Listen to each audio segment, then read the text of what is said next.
Isang mapagpalang araw po sa inyong lahat. Welcome po sa Kuya Agustin Stories YouTube channel. At ako po si Miss Falin ang iyong makakasama ngayon. Bago po tayo magpatuloy, ang kwentong ito ay dito nyo lamang po mapapakinggan sa channel na ito. Gayon din po ang aking boses. Hindi po tayo related sa ibang channel. Yun lamang po at maraming salamat. Simulan na po natin ang kwento. Sa mundong puno ng lihim at panlilinlang, isang simpleng notification ang naging simula ng pagbagsak ng mag-asawang Hector at Francine. Habang hawak kasi ng misis ang cellphone ng kanyang mister, isang mensahe sa messenger ang aksidenteng bumungad. Mensahe na sumira sa tiwala at pagmamahal na matagal na panahong iningatan. Mga salitang puno ng lambing, mga matatamis na pangako, ngunit hindi pala para sa kanya, kundi sa babaeng pinagkakatiwalaan din niya. Hindi niya inaasahan na sa isang pindot, matutuklasan niya ang katotohanang pilit itinatago, na ang lalaking pinakasalan niya ay may ibang buhay na pinagnanasaan. Isang buhay na punong-puno ng kasinungalingan at kataksilan. Totoo nga ang kasabihan na walang sikreto ang hindi nabubunyag, at ito ang simula ng isang mapait na paghihiganti ni legal wife laban sa taksil na mister at matalik na kaibigan. Halina tunghayan natin ang kwento ng pagtataksil ni Hector at Juliana at ang kakaibang ganti ni Francine, ang legal wife. Mahal na mahal mo talaga yung asawa mo, ha? Ikaw ba? Gaano ka nakakasigurong mahal ka rin niya?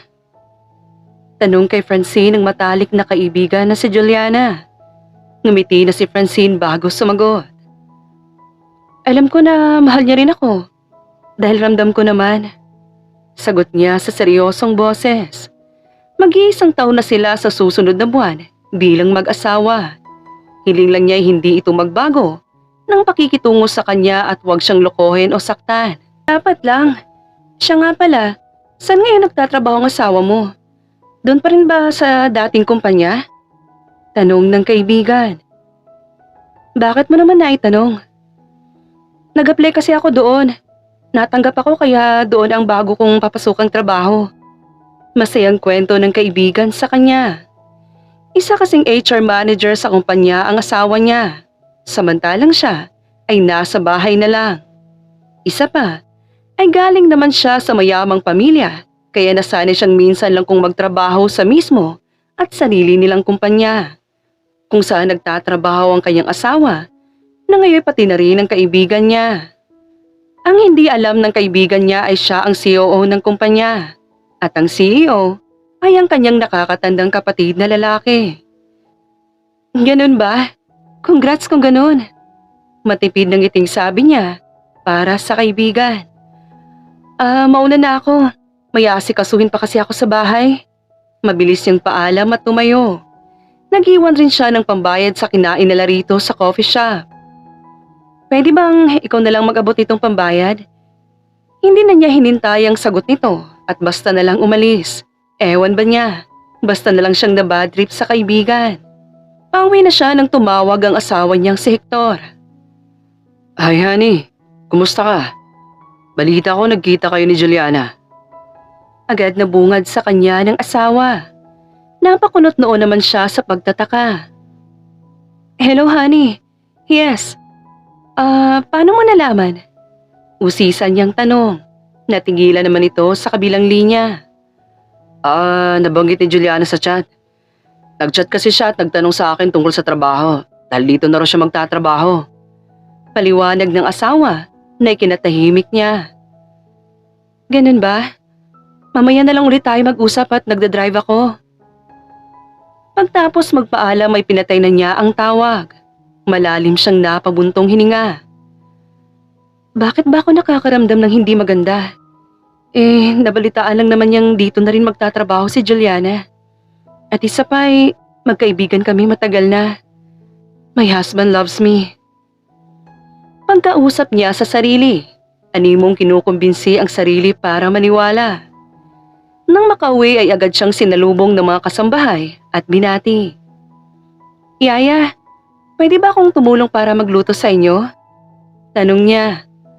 Naku ma'am, kahit hindi na po pero kung gusto niyo po talaga, ay sige, ayos lang.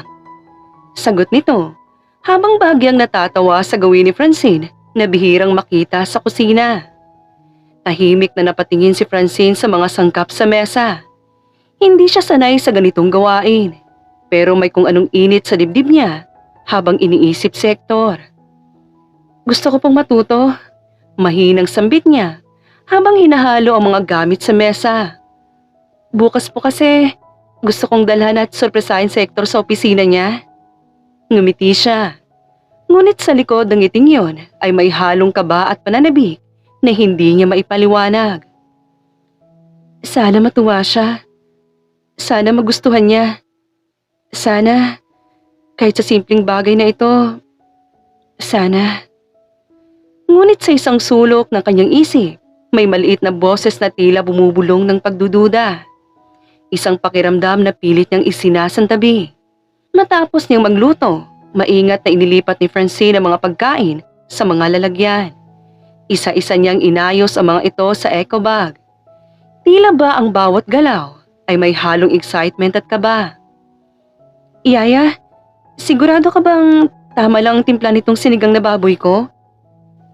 Tanong niya habang tinitingnan ang niluto niya. Siguradong sigurado ma'am. Dinag niyo pang luto ko eh. Sabay halakak nila bago kinuha ni Francine ang susi ng sasakyan.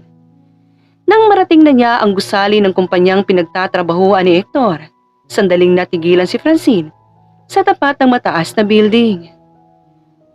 Nandito kaya siya ngayon? Bulong niya habang nakatingala. May mapait na ngiti sa labi niya, pero hindi pa rin nawawala ang kabog sa dibdib niya. Pagpasok niya sa loob, malamig ang hangin at tahimik ang labi kaya't lumapit siya sa reception. Good morning, nandito ba si Sir Hector niyo at... Ngunit bago pa man siya matapos, may isang lalaking mabilis na lumabas mula sa elevator. Matangkad, moreno, matangos ang ilong, maayos ang forma. Naka-formal suit na parang hindi basta empleyado, parang sanay sa mundo ng batas at debatehan. Nagangat ito ng tingin habang naglalakad. Diretso at malamig ang mga mata. Nagbanggaan ng matalim niyang mga mata at mapupungay na mga mata ni Francine. Bahagyang napaatras si Francine nang papunta ang lalaki sa direksyon nito. Pasensya na. Mabilis niyang sabi. Dahil muntik niya itong mapatid. Pero imbis na tumigil, nagpatuloy lang ang lalaki sa paglalakad, ni hindi siya nilingon, na akala mo'y hangin lang ang babaeng nasa harap. Napahawak si Francine sa dibdib niya. Grabe, akala mo kung sino? Mahinang bulong nito. Ngunit may kakaibang kaba at kuryosidad na hindi niya maipaliwanag. Sandali niyang sinundan ng tingin ng lalaki hanggang sa mawala ito sa hallway. Ang yabang. Pero bakit parang familiar siya? Umiling siya agad. Ano ba yan, Francine? Bakit mo pa ba iniisip yun? Pinilit niyang itaboy ang iniisip at inayos sa mga bitbit. Pagdating ni Francine sa tapat ng opisina ni Hector, tumingin muna siya sa paligid kung abala ang ibang empleyado. Hawak niya ang eco bag na may dala niyang nilutong pagkain at dahan-dahang binuksan ang pintuan. Pagbukas niya, sumalubong sa kanya ang tahimik na opisina. Walang tao. Luminga siya sa paligid. Pero tanging katahimikan lang ang sumagot sa kanya. Kaya't lumapit siya sa mesa ng sekretarya. Excuse me? Si Mr. Hector mo? Kalmado niyang tanong. Ma'am. Umalis po si Sir Hector kanina. Biglang natigilan si Francine. Umalis? Ulit niya, bahagyang naguguluhan. Saan naman siya pumunta? Lunch break po. Kasama niya po yung kaibigan niyang bagong hire dito sa company. Nasabi niya po na magse-celebrate raw po ata ng pagkatanggap sa trabaho yung kaibigan nila. Sagot nito habang diretsong nakatingin sa monitor. Kaibigan? Mahinang ulit niya. Ganun ba? Sige, salamat. Tumango siya at dahan-dahang tumalikod. Paglabas niya ng opisina, huminto si Francine sa hallway. Tahimik, walang tao. Pero sa loob niya ay hindi na lang basta lungkot ang nararamdaman niya. May halong kirot ng paghihinala. Mahigpit niyang hinawakan ang eco bag na dala niya. Lunch break lang yun. Bulong niya. Pero hindi na ito pangkumbinsi. Parang may kinukwestiyon na siya. Bakit wala man lang pasabi? Humigpit ang hawak niya sa eco bag. Habang naglalakad siya palayo, unti-unting lumalalim ang bigat sa dibdib niya at kasabay noon, ang unang piraso ng hinala na hindi niya basta-basta mababaliwala. Habang naglalakad siya palayo, unti-unting lumalalim ang bigat sa dibdib niya at kasabay noon, ang unang piraso ng hinala na hindi niya basta-basta mababaliwala. Gabi na nang makauwi si Francine. May bigat sa pakiramdam niya na hindi niya maipaliwanag. Inaapoy sa lagnat at parang inaantok. Tahimik ang bahay. Pumasok siya sa kusina at nagluto pa rin ng simpleng potahe. Kahit wala siyang gana, kumain siyang mag-isa sa hapag. Tahimik ang buong paligid at tanging tunog lang ng kubyertos ang naririnig at paminsan-minsan napapatingin siya sa orasan. 9:47 p.m. Hindi pa rin dumarating si Hector. Late lang siguro. Mahinang sabi niya sa sarili. Pero hindi na ito gaya ng dati na may kumpiyansa. Nagising siya sa tunog ng cellphone. Napakurap si Francine at sandaling kinapa ang paligid bago niya napansin na hindi cellphone niya ang tumunog. Nasa sofa ang cellphone ni Hector. Naiwan niya. Mahinang bulong niya habang dinadampot yon. Tinitigan niya muna ang screen. May parte sa kanya na gusto na lang sanang hindi pakialaman. Pero mas nangibabaw ang kaba na hindi niya maintindihan kung saan ang gagaling. Binuksan niya ang phone, ang messenger, at doon unti-unting nagbago ang lahat. Si Juliana. Sunod-sunod ang pangalan. Sunod-sunod ang mga chat. At habang binabasa niya, ay kasabay na rin ang pagdaos-dos ng kanyang mga luha. Mga usapan na hindi dapat nakita. Mga plano na hindi niya dapat nabasa. Hanggang sa makita niya ang detalye ng hotel, oras, at kung kailan sila nagkita ni Hector. Napuno siya ng galit. At may mga pumapatak na maiinit na luha galing sa mga mata niya. Pero sa loob niya, may kung anong unti-unting kumakalas. Walang hiya kayo. Madiin niyang bulong. Halos hindi marinig pati ng sarili niya. Hindi na siya nagtagal pa sa bahay. Kinuha niya ang susi at lumabas. Kahit umuulan na sa labas, hindi na niya pinansin ang lamig o ang bigat ng hangin. Dahil nagiinit na galit ang dala niya sa dibdib niya. Pagdating niya sa hotel, dumiretso siya sa reception. Isang tingin lang niya at isang tanong at nakuha na niya ang kailangan niya. Room number. Tumigil siya sa tapat ng pinto at huminga siya ng malalim. Hindi para kumalma, kundi para siguraduhin ang sarili niya. Pagkatapos, binuksan niya ang pinto. Pagbukas niya ay sumalubong sa kanya ang isang tahimik na kwarto. Pero hindi tahimik ang eksenang nasa loob. Nasa gitna si Hector at Juliana. Nakakandong ang higad sa lalaki. Masyadong magkalapit para sabihing magkaibigan lang. Nakaibabaw si Juliana kay Hector sa kama. Habang si Hector ay nilalasap ang leeg ni Juliana. Hawak ang bewang nito na para bang matagal ng pag-aari. Sa isang iglap, nakita ni Francine ang pagdikit ng labi nila. Isang halik na malinaw na hindi aksidente, hindi rin inosente, hindi siya agad nagsalita. Para bang nanonood siya ng isang eksenang hindi dapat siya ang nakakita. Napalingon si Hector at sa isang segundo, nagbago ang mukha niya. Francine!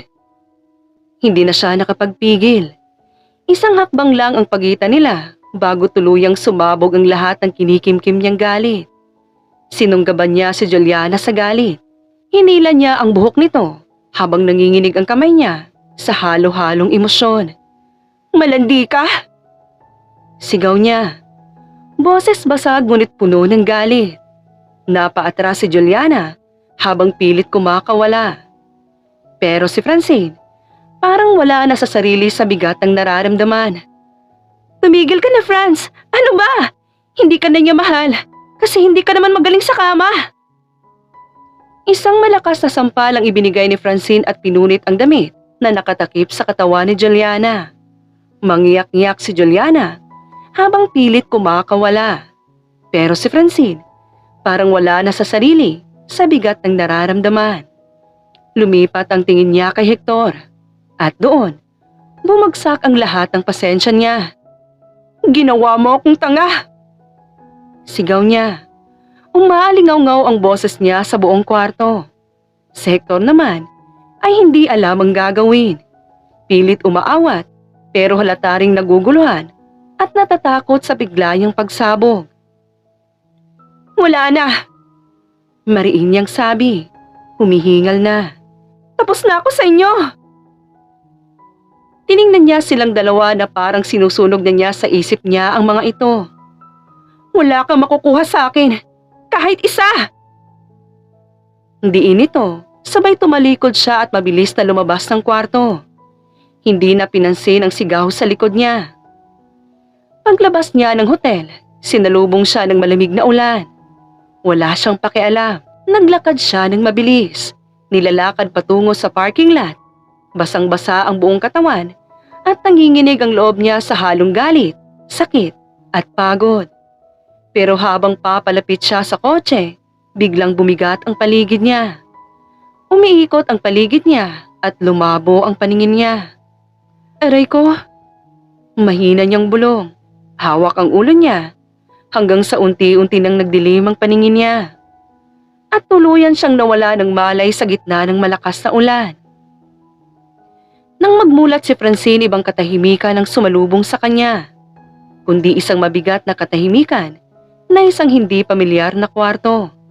Nakahiga siya sa malambot na kama na tila hindi kanya. Habang ang paligid ay mabango, malinis at may amoy ng lalaki na hindi niya agad makilala. Madilim ang silid. Tanging mahina at malamlam na liwanag lang mula sa labas ang sumasala sa mga kurtina. Sapat para makita niyang wala siya sa sarili niyang lugar. Tahimik ang lahat. Ngunit sa di kalayuan ay naririnig niya ang banayad na pagdaloy ng alon ng tubig na parang malapit lang ang dagat. Nasaan ako? Paos at mahina niyang bulong habang dahan-dahang bumabangon. Hawak ang sentido na parang mabigat pa rin ang ulo niya. At sa sandaling yun, napaisip niya na hindi ito ang bahay niya. Hindi rin ito ang hotel. At kahit gaano pa niya pilitin alalahanin ang huling nangyari, isang bagay lang ang malinaw sa kanya. May nagdala sa kanya rito. Nang magmulat si Francine at unti-unting kumilos, hindi pa rin nawawala ang bigat sa ulo niya at ang pagkahilo sa paligid. Ang kwarto ay tahimik, malinis, at halos hindi niya may paliwanag kung paano siya napunta roon. Gising ka na pala. How are you feeling? Isang malalim at mahinahong boses ang pumunit sa katahimikan. Napalingon si Francine. Sa may bintana, may isang lalaking nakatayo. Nagpupunas ng buhok, nakaslacks, at hapit na long sleeves na parang sanay sa formal na mundo. Maayos ang tindig. Tahimik lang siyang nakatingin pero may bigat ang tingin na para bang sanay siyang magbasa ng sitwasyon kahit hindi pa ito sinasabi. Sandaling natigilan si Francine. Pamilyar. Yon ang unang pumasok sa isip niya at kasunod nun, unti-unting bumalik sa kanya ang alaala, ang hallway ng kumpanya. Ang lalaking nabanggaan niya habang dala niya ang pagkain para kay Hector. Ang malamig na tingin nito na hindi man lang huminto sa kanya. Siya yun. Ikaw? Mahinahong tanong niya. Bakas ang gulat at pagkalito sa boses. Bahagyang kumilos ang lalaki. Lumapit ng kaunti, ngunit hindi naman nakakatakot ang galaw.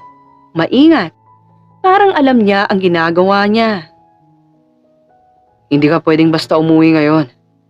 Sagot niya sa parehong malamig pero kalmadong tono.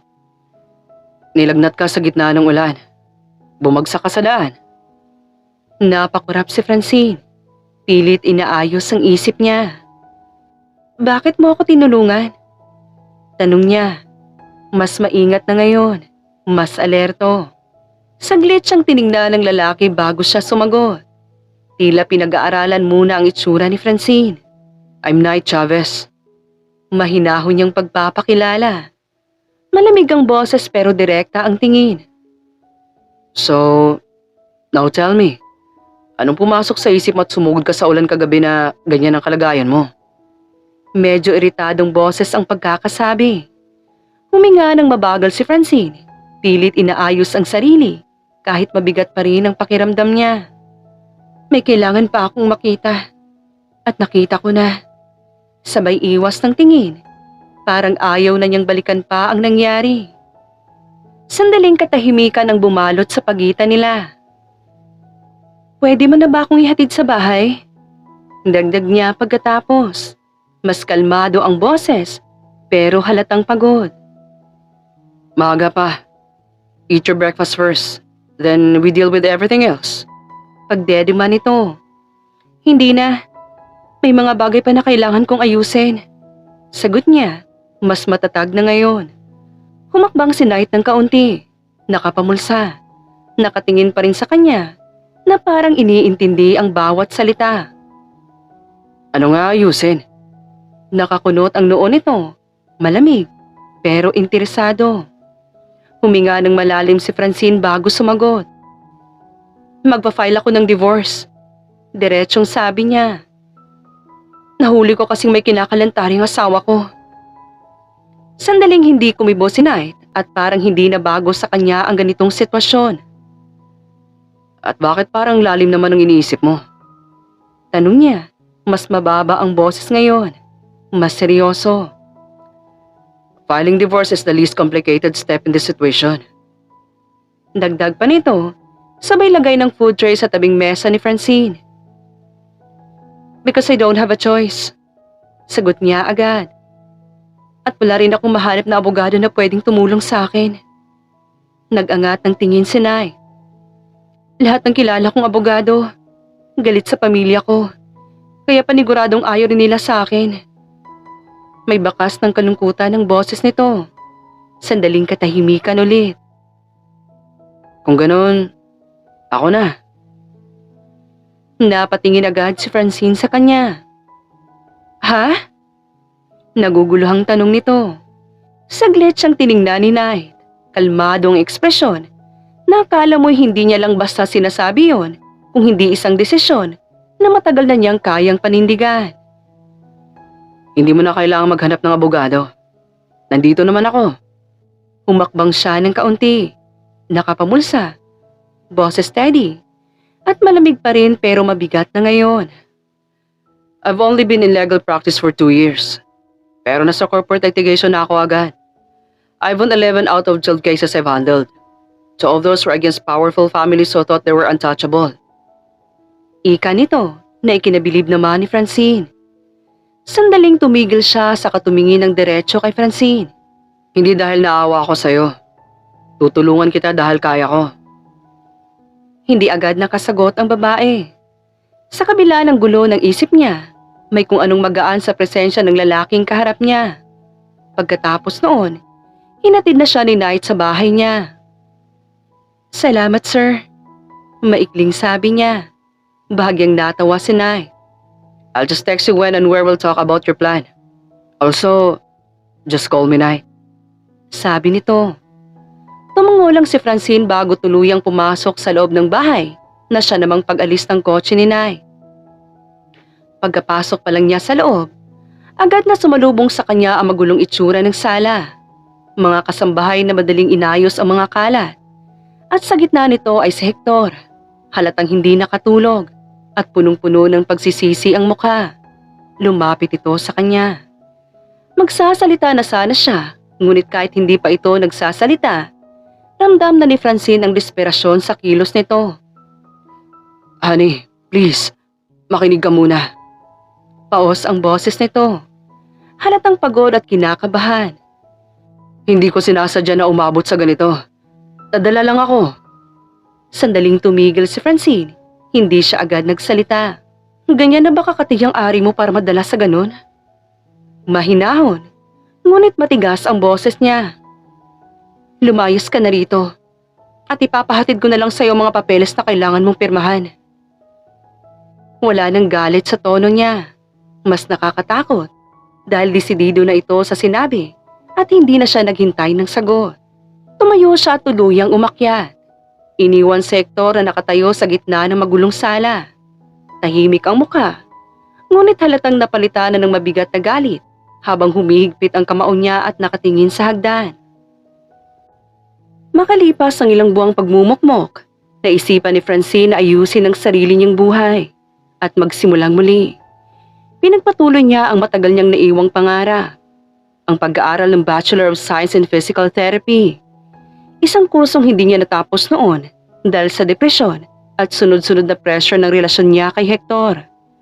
Kung saan pinapili siya nito sa pagitan ng pag-aaral at pagsuporta sa kanya bilang kasintahan. Dahil daw hindi na niya nabibigyan ng atensyon ng lalaki. Sa pagkakataong ito, hindi na siya nagpatinag. Nag-enroll siya sa isang kilalang paaralan sa kanilang lugar at unti-unting bumalik ang dating sigla ng buhay niya. Sa unang 2 linggo niya sa eskwelahan, maayos ang lahat. May bagong ganap, bagong kapaligiran, at unti-unting gumagaan ang pakiramdam niya kahit na papaano. Matapos siyang maligo at maghanda para pumasok, kinuha niyang cellphone niya. Sakto namang tumunog ito at bumungad ang mensahe ni Knight. Good morning. I've already reviewed the next step of the plan. Text me when you're free so we can meet. 1 p.m. to 5 p.m. pa ang klase ko ngayon. Kaya baka hindi na ako umabot sa usapan natin kung sakali. Tomorrow na lang siguro. Weekend naman. 10 a.m. Pwede? Pinindot niya ang send saka kinuha ang susi ng sasakyan. Akmang aalis na sana siya nang muling tumunog ang cellphone niya. 10 a.m.'s fine. Sandaling huminto. Tapos may sumunod pa. I'll text you the place. Don't be late, Franz.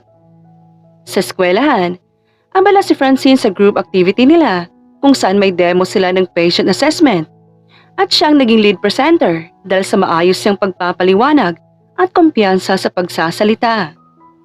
Ang galing mo naman, Francine. Sabi ng kaklase niyang lalaki na kasama niya sa grupo. Medyo friendly at palakaibigan ang tono habang inaayos ang kanilang materials. Nang matapos ang presentation niya sa harap ng klase, tahimik muna ang buong room bago bumuhos ang palakpakan mula sa mga kaklase at instructor. Good job, Francine. Ika ng professor, habang bahagyang tumango ang klase. Very clear and confident presentation. Dagdag pa nito, habang may ilang kaklase pang muling pumalakpak bilang paghanga. Thank you, ma'am. Mahinang sabi niya, habang bahagyang ngumiti at umiwas ng tingin. Pagkatapos ng klase, lumabas na siya ng building. Pero pagdating niya sa gate, ay bigla siyang napatigil. Nandoon si Knight. Nakasandal sa isang Aston Martin DB11, nakaitim na suit, naka-shades, at mukhang kalmado pero intimidating habang hinihintay si Francine. Akala ko ba bukas pa tayo mag-meet para sa mga papeles? Tanong niya habang papalapit. Halatang naguguluhan pero hindi naman naiinis. Bahagyang inangat ni Knight ang tingin sa kanya. Saka tinanggal ang shades niya ng dahan-dahan. Bukas is for signing. Sagot niya, kalmado pero diretso. Ngayon, for survival. Napakurap si Francine. Survival? Hindi ka ba kumakain mula kanina, right? Tipid niyang tanong. Parang alam na niya ang sagot kahit hindi pa sinasabi. Hindi pa. Exactly. Habang nasa biyahe at nang nakakabinging katahimikan, ay biglang tumugtog sa stereo ang isang malamyos na kanta. Fix You, ang bandang Coldplay. Dumaloy ang malambing na tono sa buong sasakyan. Lights will guide you home. Mahinang dugtong ni Francine. Halos bulong na lang. And ignites your bones. Tahimik lang si Knight, nakatingin sa harap habang nagmamaneho, habang ramdam ang bigat ng katahimikan sa loob ng sasakyan. Hanggang sa marahan siyang lumingon kay Francine. At sa mababa, malamig, pero puno ng himbing na boses, tinapos niya. And I will try to fix you. Tahimik ang paligid habang kumakain sila. Nasa rooftop restaurant sila at tanging city lights lang ang kumikislap sa ibaba. At ang malamig na hangin ay dumadaan sa pagitan ng katahimikan nila. About sa divorce, anong status na? Tanong niya. Bahagyang tumigil si Knight sa pag-inom ng tubig. Done. Ha? Everything's ready. Sagot niya, kalmadong sabi. Papers, filing, asset separation, lahat. Paano mo nagawa yun kaagad? Bahagyang sumandal si Knight sa upuan. Nakatingin sa kanya ngayon ng direkta. Hinanap ko lahat ng documents na kailangan. Bank records, property titles, company shares. Everything under your name and that bastard. Sandaling huminto siya.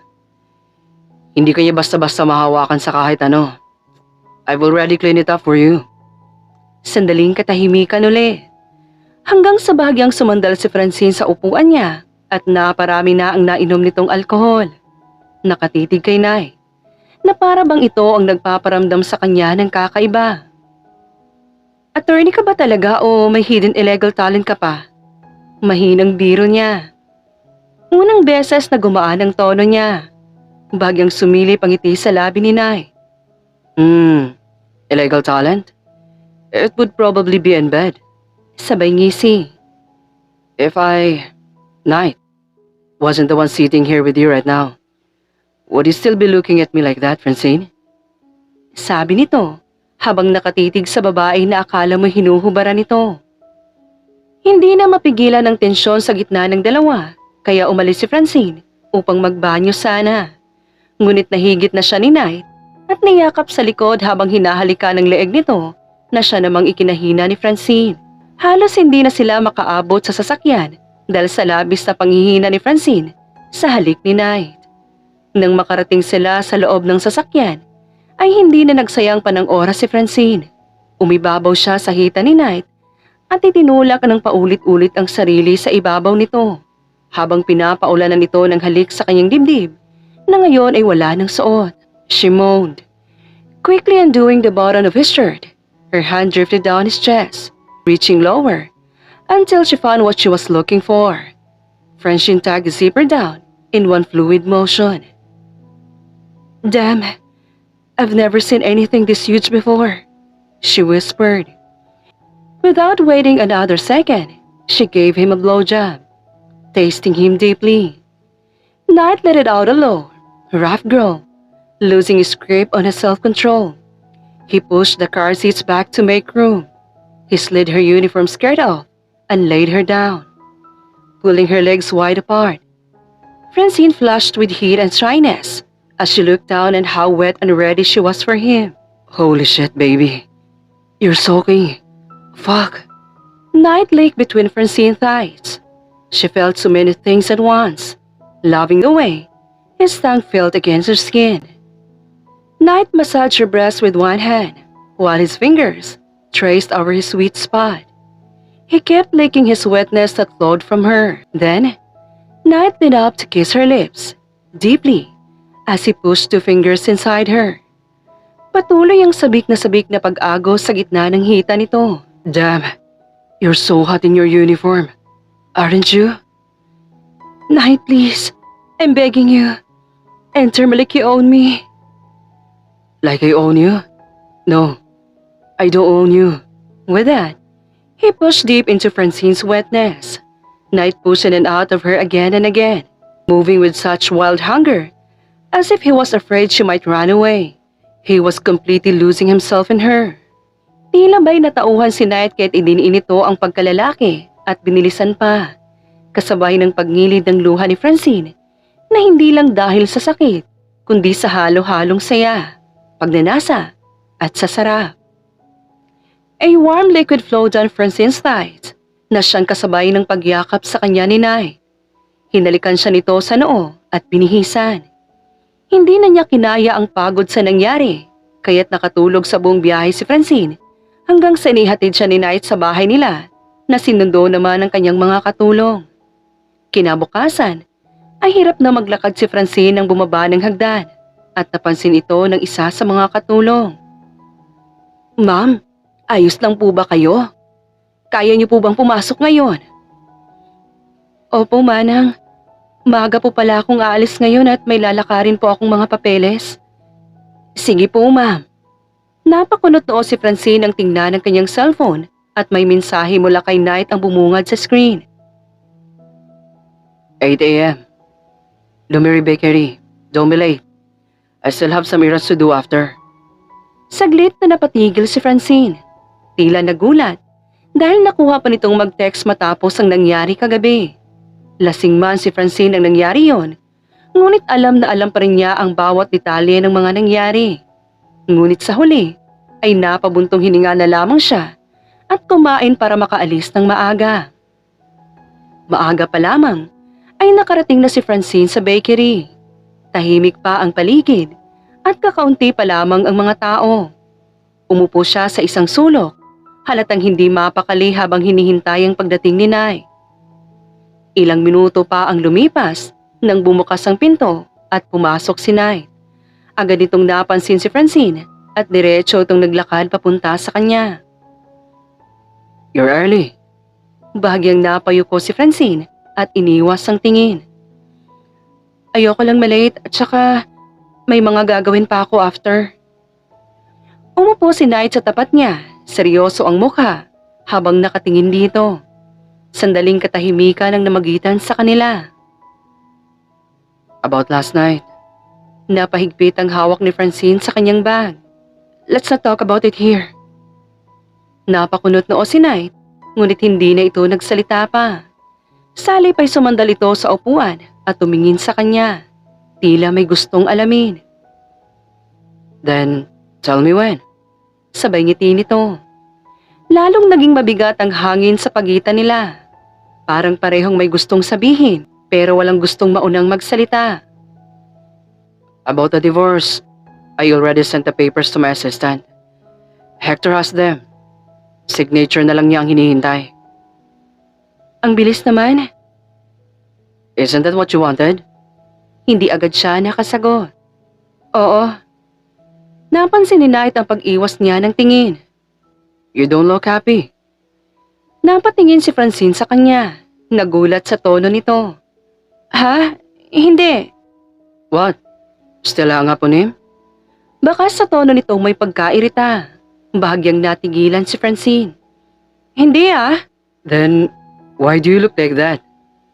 Napahiya si Francine at agad umiwas ng tingin. Hindi naman, sanay lang siguro. Nahihiyang sabi nito. Saglit siyang tinitigan ni Nay. Tila hindi kumbinsido. Good. Sandaling katahimikan. I don't like the idea of you thinking about another man. Sandaling natahimik si Francine. Hindi niya alam kung bakit. Pero imbis na questionin ay parang may kung anong malambot na dumampi sa dibdib niya. Mainit, nakakailang, at nakakahulog. Hindi niya gusto ang ideya na mawala siya sa isip nito. Pagkatapos nilang kumain, ay tahimik lang silang naglakad papunta sa parke. Pero hindi na ganoon kabigat ang pagitan nila kumpara sa mga nakaraang pagkikita. Paminsan-minsan ay nag-uusap sila habang hindi na mapigilan ng tawanan at unti-unti nang nasasanay sa presensya ng isa't isa. You should date me. Napatingin si Francine sa kanya agad, halatang hindi makapaniwala. I just don't like the idea of anyone else having your attention.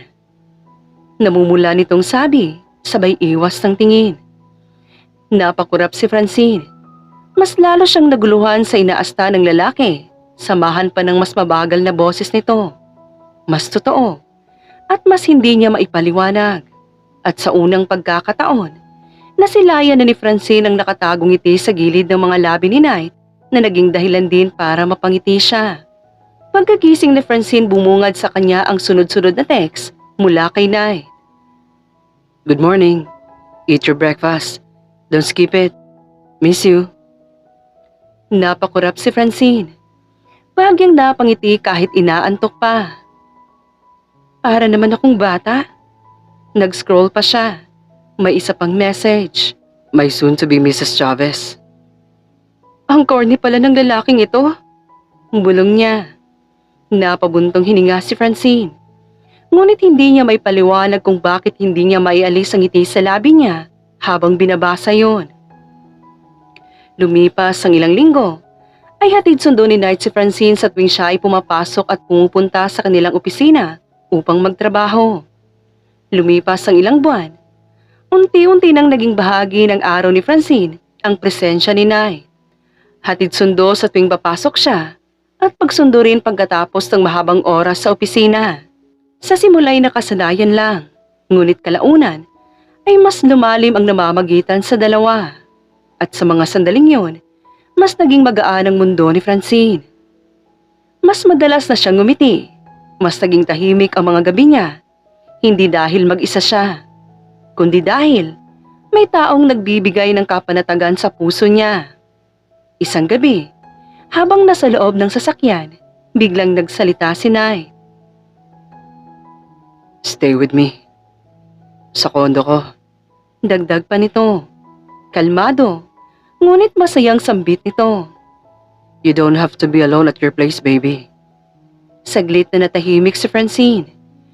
May mga kasambahay man sa kanilang bahay, hindi pa rin niya may kakaila ang pakiramdam ng pagiging mag-isa sa malawak at tahimik na tahanan. At ngayong may taong handang puna ng katahimikan yon, hindi na siya gaanong nag-atubili. Mula noon, nagsimula ang panibagong yugto ng kanilang pagsasama. Magkasama sa iisang bubong, magkasabay kumain, magkasabay umalis, at magkasabay umuwi. Sa simpleng paraan, unti-unting nabuo ang isang buhay na hindi nila kailangang pilitin. Samantala, tuluyan ang naglaho si Hector mula sa buhay niya. Simula nang mapawalang bisa ang kanilang kasal, hindi na ito muling nagparamdam. Wala itong nakuha ni kahit anong bahagi sa mga ari-arian ni Francine. Unti-unting naubos ang yaman nito, hanggang sa tuluyan itong mawala ng lahat. Isang pagbagsak na walang nakapigil. Ngunit hindi na yun pinansin pa ni Francine. Mas abala na siya sa masayang buhay na unti-unti niyang binubuo kasama si Knight. At sa unang pagkakataon, naramdaman niyang maging komportable sa buhay. Sa loob ng kondo ni Knight, tahimik ang gabi maliban sa banay ng tunog ng kaldero sa kusina. Naka-fitted dress na si Francine habang abala sa pagluluto ng sinigang na baboy, ang tanging putahe na talagang gamay niya. Kaya kahit paulit-ulit, ay siya pa rin ang hinahayaan niyang gawin. Si Knight naman ay nakasuot lang ng sweatpants, nakalabas ang lead at well-defined ang hubog ng katawan nito habang nakasandal sa kitchen counter. Pinagmamasdan lang siya na para bang mas interesado sa kanya kaysa niluluto niya. Habang hinahalo ni Francine ang sabaw, naramdaman na lang niya ang paglapit ni Knight sa likuran niya. Inabot nito ang bewang niya at mahigpit na niyakap siya mula sa likod. Ang boses nito ay mas mababa at mas malambing kaysa dati. You came into my life at the right time. Saglit na natigilan si Francine. Ramdam ang init ng yakap at kung anong tusok sa likod nito. Ang sarap sa pakiramdam na pag-uwi ko. Ikaw na agad ang makikita ko. Next time, lalagyan ko na yung tiyan mo para dalawa na kayong uuwian ko. Sabi nito at mahina siyang natawa. Pero hindi niya agad nagawang umiwas. Hindi agad nakasagot si Francine. Tila nahihiya, pero may kakaibang init sa dibdib niya. Sira ka talaga. Magpakasal muna tayo bago mangyari yan. Naging biro ang tono niya. Pero saglit na natahimik si Knight. Hawak pa rin siya ng mas mahigpit kaysa kanina. Isang segundo lang nakatahimikan. Bago siya bahagyang bumuntong hininga at kumalas sa pagyakap. I think we should eat now, baby. I'm starving. Hindi ako nag-lunch sa office. Napakurap si Francine. Mabilis bumalik sa normal na tono ang gabi. Yeah sure. Luto naman na itong niluluto ko. Nagkumpisa namang tumulong mag-ayos ng hapagkainan si Knight at masayang nag-asaran habang kumakain. Ngunit may kung anong naiwang iniisip si Francine. Pagkatapos kumain, lumipat sila sa sala at nanood ng movie.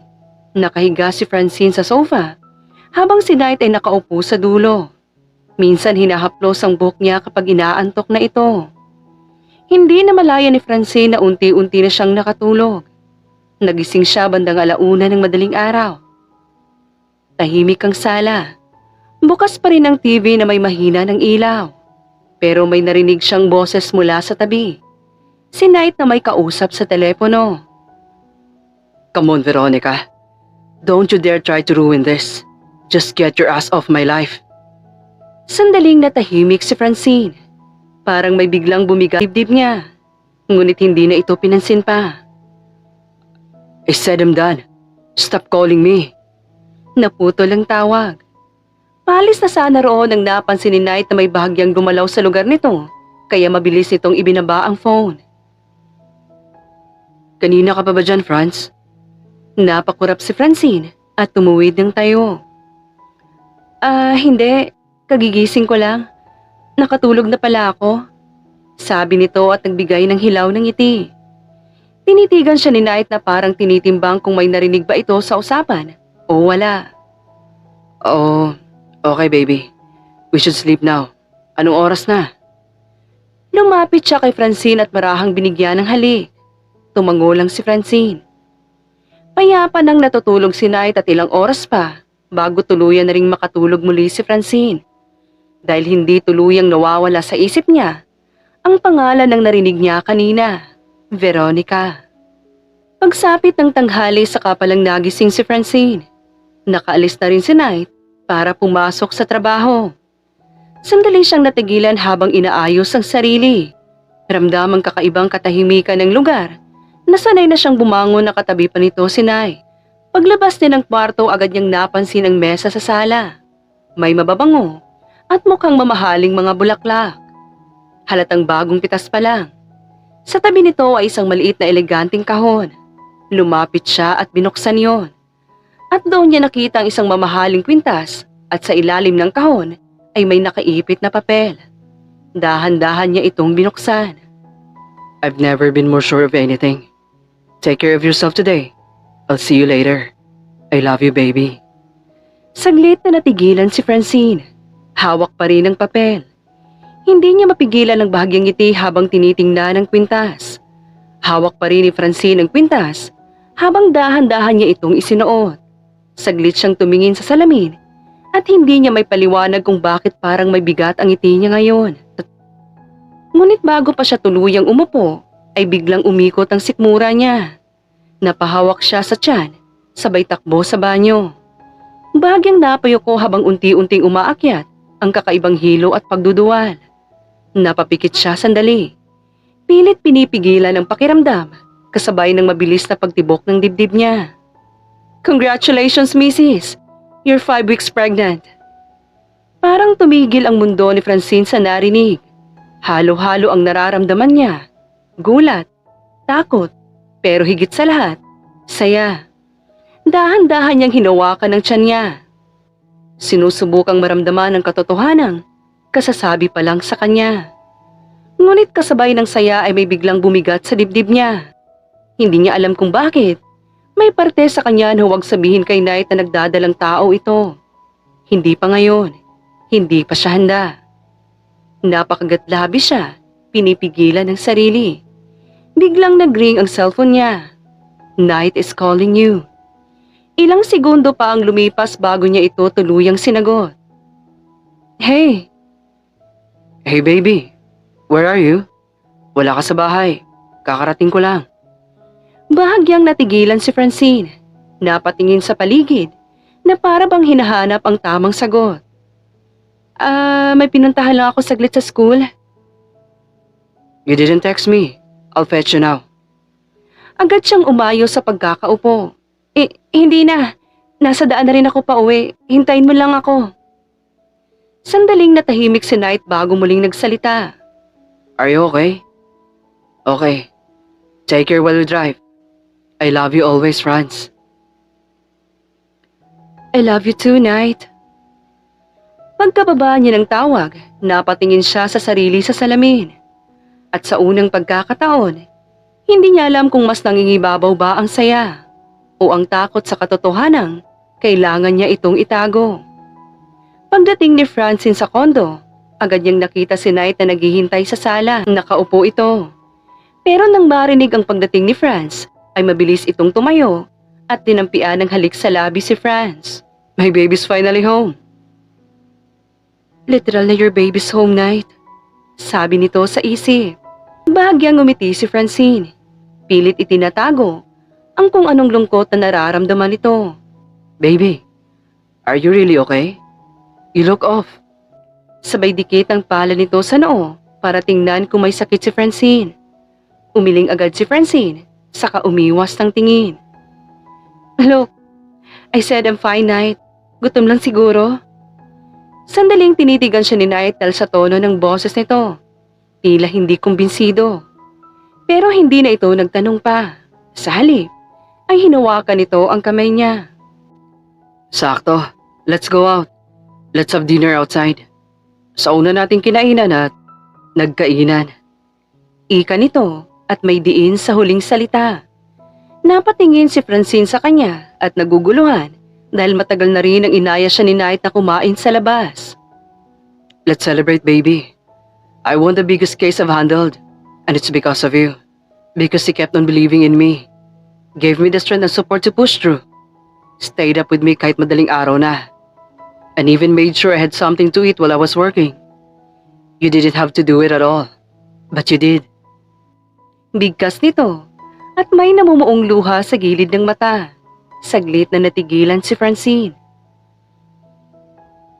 Kung alam mo lang kung gaano pa kita gustong suportahan. Lalo na ngayon. I love you so damn much, Francine. I'm too lucky to have you in my life. This day is so special. Dahan-dahang napangiti si Francine habang nakatingin sa kanya. Pero sa isip niya, may ibang ibig sabihin ang araw na ito. Special ang araw na to. Kasi magkakaanak na tayo. Dagdag nito sa isip. Napahawak siya sa tiyan niya nang hindi niya namamalayan na agad naman niyang binawi.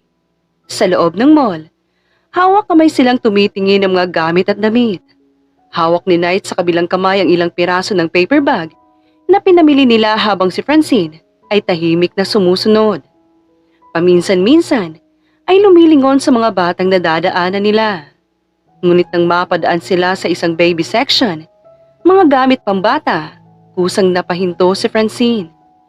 Mga maliliit na damit, sapatos at laruan. Hindi niya namalayang nakatitig na pala siya roon at di mapigilang ma-excite. Napansin niyo ni Knight. You like those? Bahagyang nagulat si Francine at agad na umiwas ng tingin. Wala lang. Ang cute lang kasi. Lumapit si Knight sa tabi niya. Sinundan ang tingin niya sa mga gamit. We're not there yet. Napatingin si Francine sa kanya at nagulat. I know. Kalmado ang boses ni Knight pero seryoso. You still have things to finish, baby. Your studies, your plans. We'll get there soon. Saglit siyang tumingin kay Francine. Ayokong may maudlot doon dahil lang sa kahit ano. Bahagyang natigilan si Francine. Kahit ano? Kahit ano na ako ang magiging dahilan para di mo matupad ang mga pangarap mo sa sarili mo. Napatahimik si Francine. You deserve to reach your dreams first. Hindi agad nakasagot si Francine. Tumango lang siya ng bahagya, pero hindi niya maalis ang kung anong kirot sa dibdib niya. Parang may gusto pang idagdag si Knight, pero hindi niya alam kung yun ba ay para sa kanya o para iwasan ng isang bagay. Tahimik silang umalis sa section na yon. Habang naglalakad sila palabas ng store, hindi na halos naririnig ni Francine ang paligid. Paulit-ulit sa isip niya ang sinabi ni Knight. We're not there yet. Ayokong maudlo. Dahan-dahan niyang hinawakan ang sarili ng tiyan. Halos hindi halata. Sa unang pagkakataon simula nang malaman niya, napaisip siya. Rason lang ba yun? O ayaw niya talagang bumuo ng pamilya kasama ako? Mas sumigpit ang hawak niya sa bag niya. At kahit magkatabi silang naglalakad, pakiramdam niya, parang biglang may distansyang namagitan sa kanila. Lumipas sa mga araw na naging busy si Francine sa sunod-sunod ng mga school activity, kasabay pa ng pagtatrabaho nito sa opisina ng kanilang pamilya. Hindi na rin sila halos sabay umuwi ni Knight dahil madalas ay gabi na ito kung umuwi. Sa labas ng gate ng campus, naglalakad si Francine kasama ang kagrupo niyang si Kev. Kapwa may dalang mabibigat na gamit. Halata ang pagod sa mukha ni Francine habang pilit inaayos ang hawak niyang mga papel at libro. Biglang may humintong sasakyan sa tabi nila. Bumukas ang bintana. Si Knight. Lumabas ito at diretso silang nilapitan.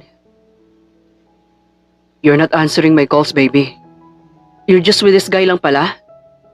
Hindi pa man nakakapagsalita si Francine, kinuha na ni Knight ang mga bitbit niya at bumaling kay Kev. I'll take it from here. You don't have to do boyfriend things, kiddo. Sinuklian ito ng naiinis na mga mata at itsura ni Kev. At hindi rin agad bumitaw si Kev. Mas bahagyang hinigpitan ni Knight ang hawak sa mga gamit. Parang sinasabi kung sino ang kukuha. Sakalang bumitaw si Kev.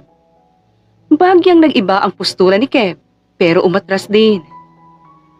Sige Franz, next week na lang. See you. Ingat ka ha. Sabay talikod nito. Knight, huwag ka namang ganyang umasta. Gusto lang tumulong ng tao. Hindi agad sumagot si Knight.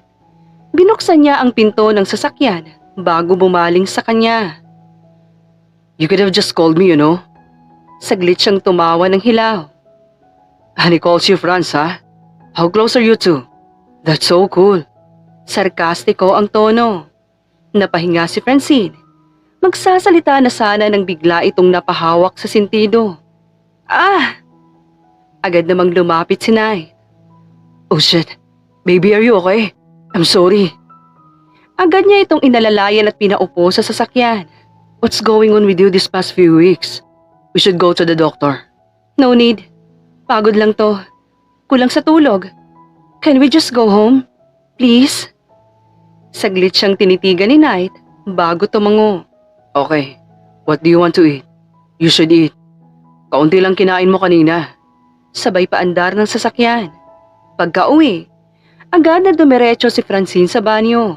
Binuksan niya ang shower at agad hinayaang dumausdos ang mainit na tubig sa malambot na balat nito. Sa ilalim ng maliliit na butil ng tubig, hindi na niya napigilan ang mga luhang kanina pa niya pinipigilan. Tahimik siyang napasandal sa tiles. Nanginginig ang balikat habang patuloy na bumubuhos sa mga luha niya. Hindi na mahina, hindi na kontrolado, hindi na kayang pigilan pa. Tuluyan na siyang humagulgol. Ano bang nangyayari sa akin? Nababaliw na ako para maging ganito kababaw ang emosyon ko. O may tamang rason naman talaga ako para makaramdam ng ganito. Sabi nito sa isip. Niyakap nito ang tiyan niya ng mahigpit. Sorry baby, pangako. Babawi si mami sa'yo. Hindi ka dapat nadadamay sa kahinaan ng mami mo. Bulong nito sa tiyan na parang narinig ito ng dinadala. Napapikit siya ng mariin at hinayaan na lang ang sariling mahimasmasa ng umaagos na tubig. Paglabas niya ng banyo, dumiretso si Francine sa kusina kung saan naabutan niya si Knight na naghahanda na sa hapag. Tahimik at hindi siya tinitingnan. Ngunit halata sa bilis at kaspang ng galaw nito na may kung anong pinipigil. Maya-maya pa ay may biglang nabasag na plato. Napalingon agad si Francine at nagmamadaling lumapit. Knight, are you okay? Your thumb's bleeding. Let me see. Ang lalim ba? Akmang aabuti na sana niya ang kamay nito, ngunit agad na iniwas ni Knight. No, I'm fine. I do need help, Franz. May diin sa huling salita ang pagkakabanggit. Sandaling katahimikan ang bumalot sa kanila bago muling nagsalita si Knight. Hindi pa rin siya tinitingnan. Tumawag yung Kev. I answered your phone since nasa banyo ka, kaya ako na lang. Napatingin si Francine at nagtaas ng kilay. He told me to thank you. for covering him in front of your teacher. Funny how I had to hear that from him. Not from you, huh? Nagpakawala ng buntong hininga si Francine. Humigpit ang hawak ni Knight sa basag na plato. Tila wala itong pakialam, kahit dumudugo na ang kamay niya. It was nothing, Knight. Tungkol lang naman sa group work yun. Hindi naman big deal. And please, can we stop fighting? I'm too tired para mag-isip pa ng mag-isip at mag-react sa lahat ng bagay na ikinagagalit mo. Napatawa si Knight ng mahina, pero walang bahid ng saya. Not a big deal. You covering for another guy doesn't sound like nothing to me. You're making it sound worse than it is, Knight. Am I? Oh, there's something going on with that Kev of yours that makes you want to cover things for him, even from me? Parang may kumirot sa dibdib ni Francine dahil naisip itong hindi siya maintindihan ni Knight. Ano bang nangyayari sa'yo? Pinagdududahan mo ba ako? Hindi kita kayang lokohin. At hindi ko masisikmurang gawin o isiping gagawin ko man yun. Dahan-dahang tumingin si Knight sa kanya, mainit at diretso. I've been noticing things, Francine. The way you act around him, you're too comfortable. He's my groupmate, Knight. Wala kang dapat pagdudahan doon. And oh, really? Am I just too comfortable for you to see basic human acts anymore? Really? He calls you friends like it's nothing. And you just let him? Napailing si Francine. Pilit pinipigilan ang inis. And all of this just because of that? Ganyan na lang ba kababaw ang tingin mo sa akin? I'm saying, I don't like what I'm seeing. Then trust me, Knight. Just like how I trust you. Hindi na muling napigilan ni Francine ang namumuong luha. Tumahimik si Knight. Hindi siya agad nakasagot doon nang magsimulang mabuo ang kirot sa dibdib ni Francine. Mas sumigpit ang panga ni Knight bago niya tuluyang binitawan ang linyang hindi na niya mababawi. Really?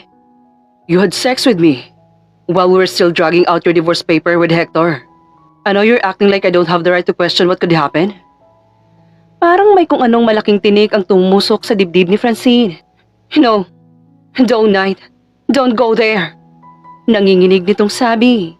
Pero hindi siya pinakinggan. What? Totoo naman, di ba? You had sex with me that night. So don't act like I don't have a reason to question you now.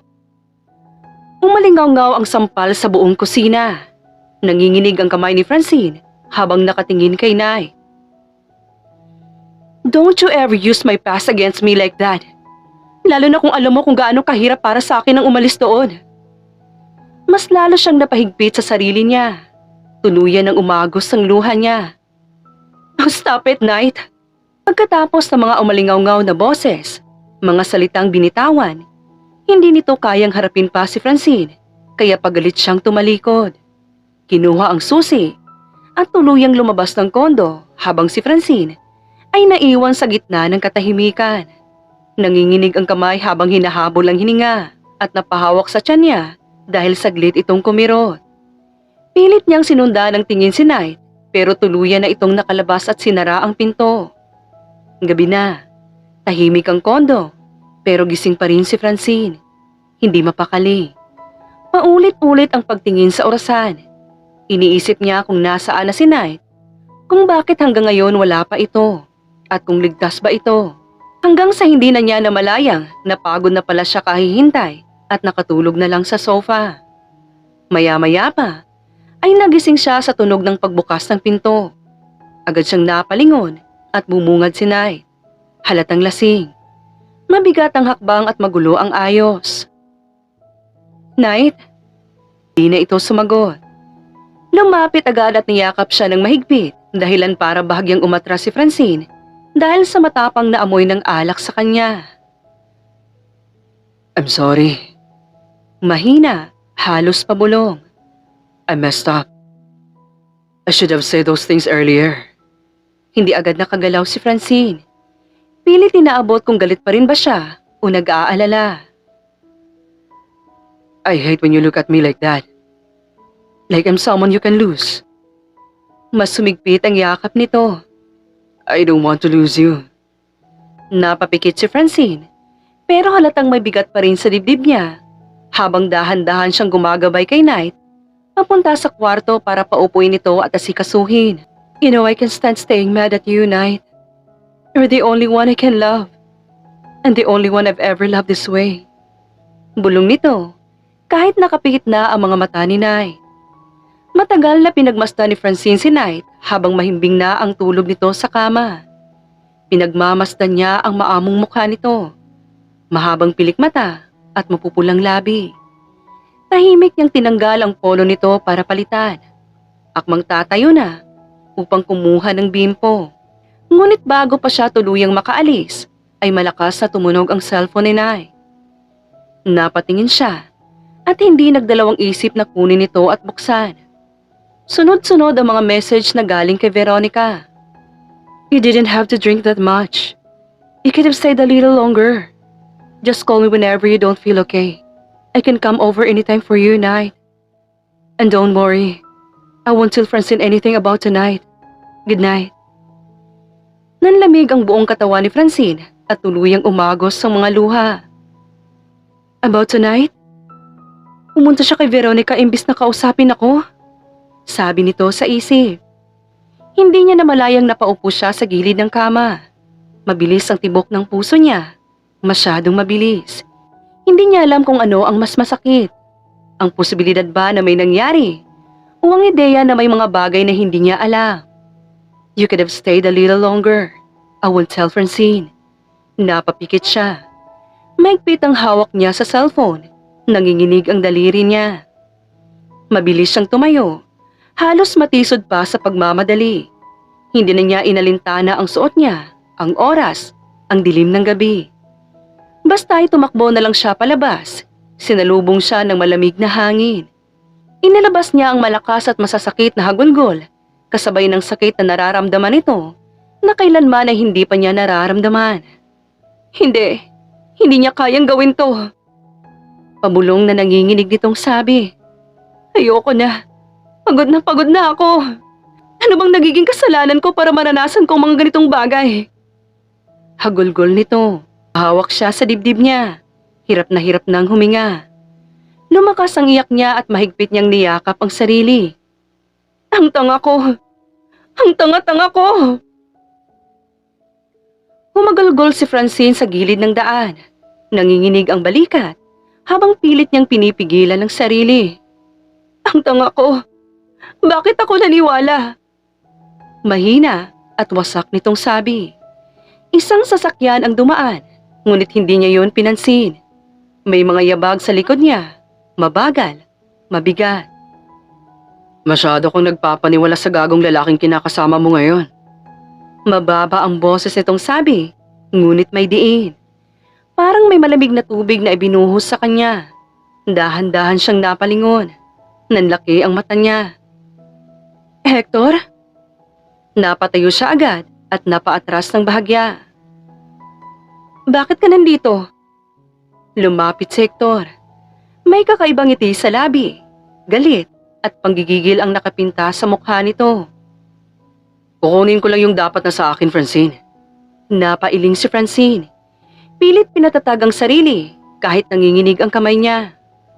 Walang sayo, Hector. Kaya umalis ka na.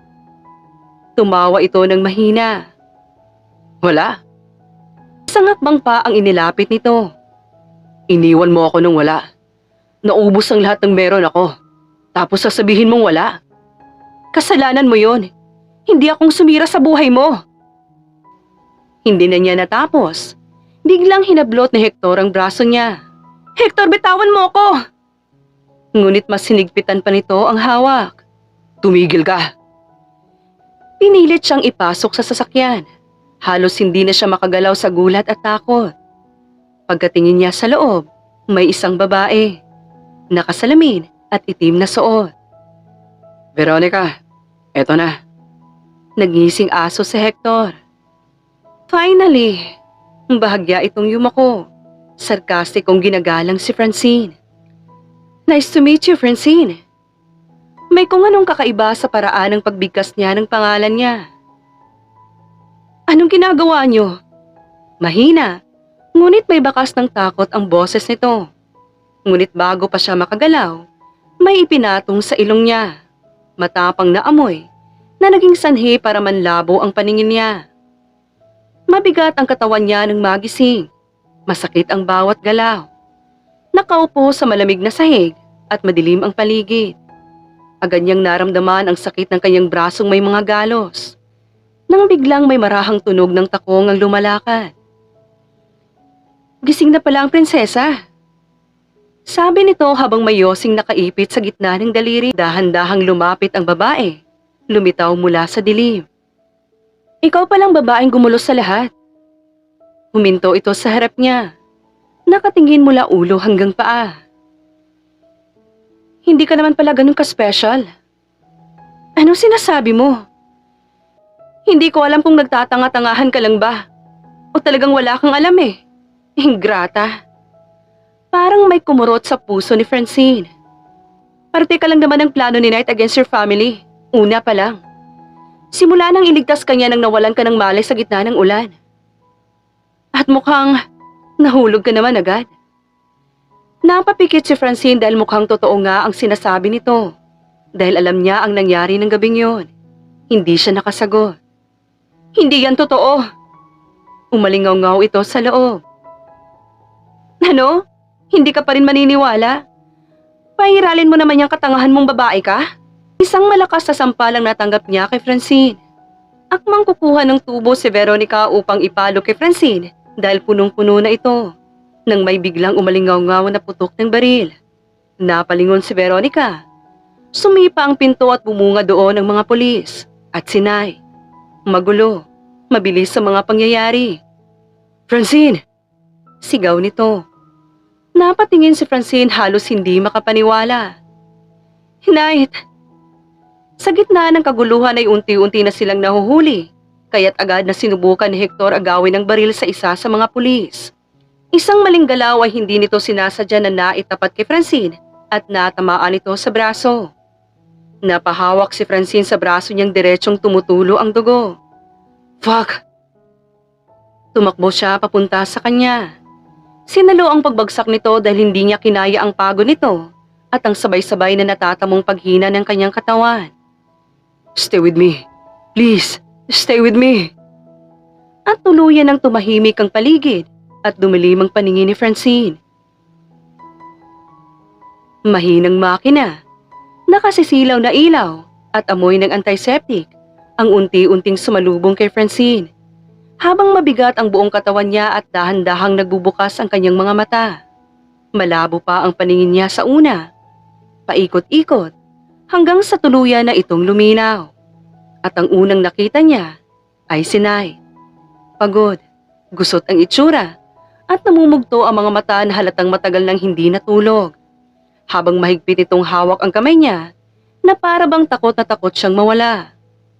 Naramdaman ni Knight ang bahagyang paggalaw niya kaya agad itong napalapit.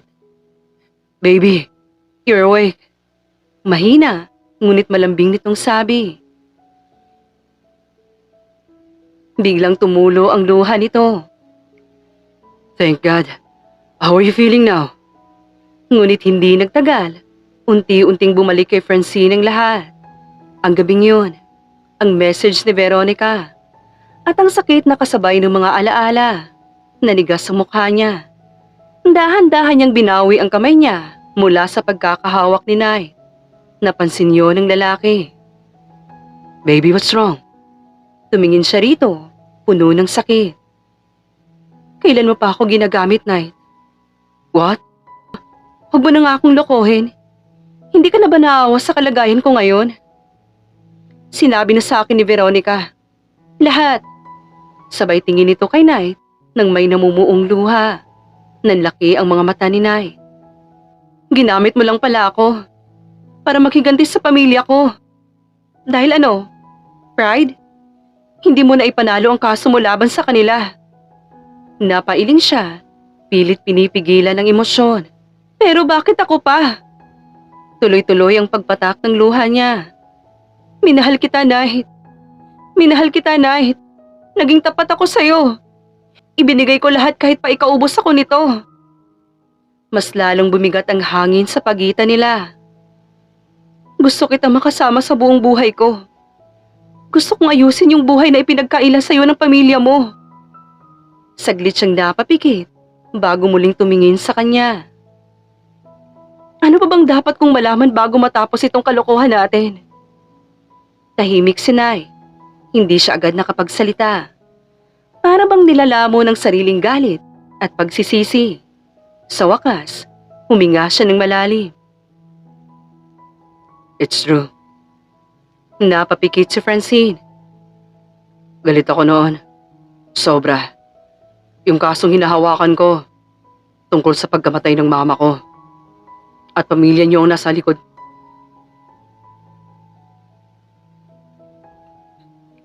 Galit ako noon. Sobra. Galit ako noon. Sobra. Yung kasong hinahawakan ko tungkol sa pagkamatay ng mama ko. At pamilya niyong nasa likod noon. Humigpit ang panga niya. Nung nalaman kong ikaw ang anak nila, lumapit ako sa'yo. With a plan. Sandaling katahimikan. Plano kong pasukin ang buhay mo. At gamitin ka para makabawi. Tumulo ang luha ni Francine. Pero habang tumatagal, hindi ko na kayang ituloy. Basag ang boses nito. Because I fell for you. For real. And harder. I tried to stop it. I was going to tell you. But I was too late. Sabay tingin kay Francine habang lumuluha ito. Di rin mapigilan ni Francine ang humagulgol lalo. Sinubukan kong itama ang lahat. Sinubukan kong bumawi sa'yo sa ibang paraan nang hindi mo nalalaman. Kinausap ko lahat ng prof mo na mag-adjust sa'yo kasi alam ko kung gaano ka na naghihirap. Pinabawasan ko lahat ng tinatrabaho mo sa opisina kasi alam kong pasuko ka na. Muntik na nga ako makapatay dahil muntik ka na nilang kunin sa akin. Basag ang boses nito. Dahan-dahang nagsalita si Nay. Mas mahinahon na ngayon. I'm sorry for everything, Franz. Give me a chance. I'll do everything for you. For us. Sabay lingon nito sa tiyan ni Francine na ipinagtaka naman niya. Hindi agad nakasagot si Francine. Pulang-pula ang ilong nito. Baby, you should rest. Mahinang sabi nito. Saglit siyang tumigil, saka bahagyang ngumiti. Napalitan ng saya ang kaninang malungkot niyang mga mata. You and our little one need to rest. Napakunot noo si Francine. Our little one? Nagugulong tanong nito. Alam mo, tumango si Nay. Nalaman ko nung nagising ako at wala ka. Nakita ko yung piti mo sa banyo. Huminga siya ng marahan. 5 weeks ha? At ngumisi. Nanlaki ang mata ni Francine. Dahan-dahan niyang hinawakan ng tiyan niya. Na para bang itatakbo ito ng lalaking kaharap. 1 taon na rin ang lumipas nang mangyari ang trahedyang yon at mas pinili nilang magkapatawaran dahil mas nangingibabaw ang pagmamahalan ng dalawa. Napuno ng liwanag at mga ngiti ang simbahan. Nakatayo si Knight sa harap, nakasuot ng tuxedo, habang hindi maalis ang kaba at saya sa kanyang mukha. At nang bumukas ang pinto, ay binungad nito si Francine. At siya namang pag-iyak ng isang sanggol sa gilid na ikinatuwa naman ng mga bisita, ang anak nila. Dahan-dahang naglakad si Francine papalapit kay Knight at sa bawat hakbang, parang unti-unting naghihilom ang lahat ng sugat na minsang bumuo sa kanilang kwento. At sa wakas, pinili nila ang isa't isa. Hindi dahil perpekto sila, kundi dahil pinili nilang ayusin ang lahat, kahit gaano pa kahirap. At sa harap ng lahat, natunghayan nila ang masayang pag-iisang dibdib ng mag-asawa. Samantala, ang mga taong minsang nagdala ng gulo sa buhay nila na sina Juliana, Hector at Veronica ay tuluyan ng nahatulan ng korte. 20 taong pagkakakulong, isang wakas sa kanilang mga kasinungalingan. Pinatunayan ng mga ito ng katotohanan ay lagit-laging lalabas, gaano man ito katagal itago. Ang pagmamahal ay hindi perpekto. Madalas itong nagsisimula sa maling akala, sa galit o sa sakit. Pero kung may katapangan kang harapin ang katotohanan, umamin sa pagkakamali, at piliing magpatawad, may pagkakataon itong maging totoo. Dahil sa huli, ang tunay na pagmamahal ay hindi tungkol sa simula at unang kasiyahan, kundi sa pagpiling manatili, lumaban at magsimulang muli. Ngunit hindi ibig sabihin ito ay hahayaan mong manatili sa isang relasyon kahit na nasasaktan at sinasaktan ka na nito, because staying in love should never mean staying in pain. Bago po natin tapusin ang kwentong ito, nais ko lamang pong mag-iwan ng isang katanungan. Kung ikaw ang nasa kalagayan ni Francine, ganun din ba ang iyong gagawin? Pwede niyo pong i-comment ang iyong mga opinion sa comment section. Please don't forget to subscribe sa Kuya Agustin YouTube channel para tuloy-tuloy po ang ating kwentuhan. Ito po si Miss Falin. Maraming salamat po. Paalam.